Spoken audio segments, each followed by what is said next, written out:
เขาเอิ้นหยังมันนี่เสือออกจากโอ้ยตะยานบ่เสือโอ้ยค่ำสุดยอดไปหลังไม่ถอนเอาเสือห้องไห้ว่ามันจะหากินได้ยังไงเด้อนี่เอาเมียนก็โซนโอ้ยเอาเบิ่งไอ้ก้อนเสือได้ป่ะไอ้ก็เสือได้ป่ะโอ้ยหยอดอ่อน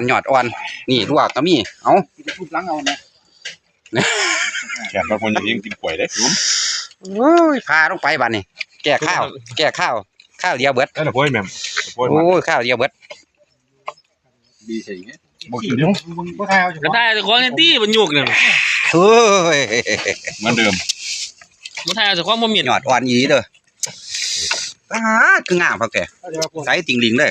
ไปแต่บ่ได้ปัจจุบันติโอ้ยมันคนละก็เห็นปุ่นก็หายไปได้ไงไม่ลงจีบเลยบอกผมไม่ขายพวกอะไรอยู่โอ้